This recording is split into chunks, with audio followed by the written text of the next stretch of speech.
Hello students, आज की हम इस वीडियो में रिवर्स नंबर के प्रोग्राम को देखते हैं। यानी कि जो नंबर हमने एंटर किया उसको रिवर्स ऑर्डर में उल्टा करके डिस्प्ले कराना। तो पहले हम एक बार इसको रन करा के इसका आउटपुट देख लेते हैं। हमने यहाँ पे एंटर नंबर किया 153। ओके स्टूडेंट्स, अब हम देखते हैं वो उसको रिवर्स ऑर्डर में डिस्प्ले कर रहा।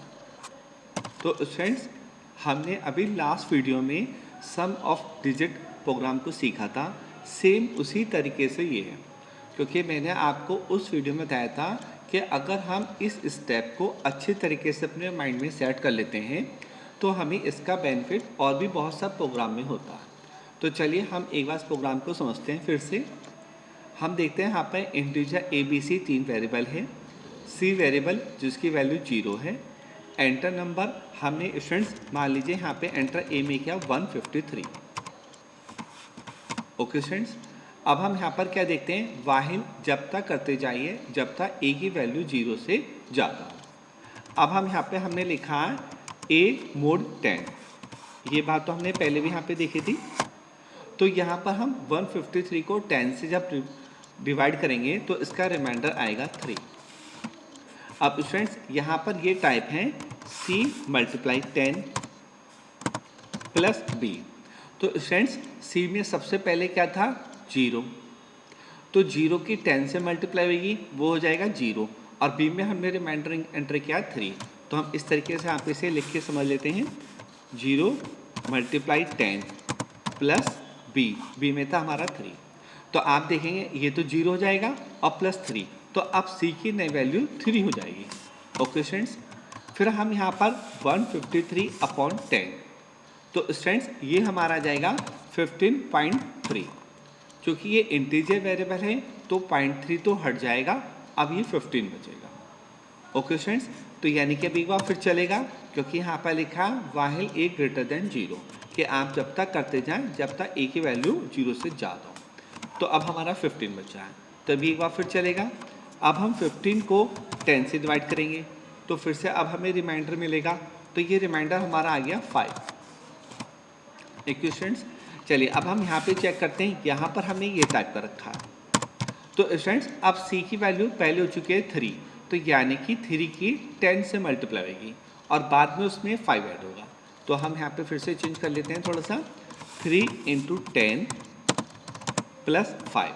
तो आप ये देखेंगे ये हो गया 30 और प्लस 5, तो ये हमारा हो चुका है 35।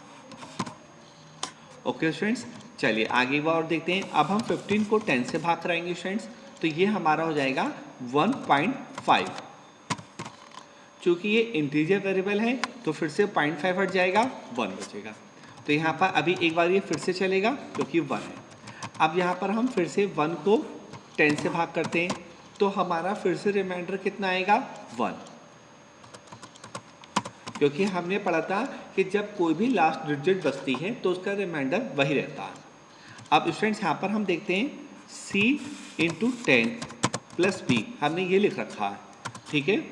तो अब यहाँ पर हम C तो हमारा हो चुका था स्टूडेंट्स 35 × 10 और प्लस B में हमारा आया 1, तो 35 की 10 से मल्टीप्लाई होगी तो ये हो जाएगा 350 और उसमें 1 ऐड हो जाएगा, तो ये हमारा हो जाएगा 351। ओके स्टूडेंट्स, अब जब हम यहाँ पे 1 को 10 से डिवाइड कराएंगे तो ये हमारा हो जाएगा 0.1। क्योंकि जब ये हमारा 0.1 हो जाएगा तो अभी इंटीजर वेरिएबल है तो पॉइंट हट गया, 0.1 और 0 बचा। अब हम देखते हैं 0 इसे तब तक ही करना था जब तक ए की वैल्यू 0 से ज़्यादा हो। तो अब हम स्टूडेंट्स और जो भी हमारा C के अंदर रिवर्स होके आया है उसको हम यहाँ पर डिस्प्ले करा देंगे, ठीक है। आप देख रहे हैं कि हमने नंबर एंटर किया था 153 और यहाँ पे धीरे धीरे उसका रिवर्स हो गया 351। तो स्टूडेंट्स अब हम इसको हटा देते हैं और एक बार इसको फिर रन कराते हैं, तब हमें और क्लियर हो जाएगा। देखिए हमने इसको यहाँ पे स्टूडेंट्स रन कराया, हमने एंटर किया 153, तो ये उसको रिवर्स ऑर्डर में डिस्प्ले कर रहा। हम यहाँ पे और भी कोई नंबर एंटर करते हैं 38 तो 83, और भी कोई बड़ा नंबर भी चेक करते हैं तो आप देखते हैं उसे रिवर्स ऑर्डर में कर रहा। तो स्टूडेंट्स आप इस चीज़ को और भी ज़्यादा ध्यान से पढ़ें, नोट करें, तो आपको ये और अच्छा क्लियर समझ आ जाएगा। Okay students.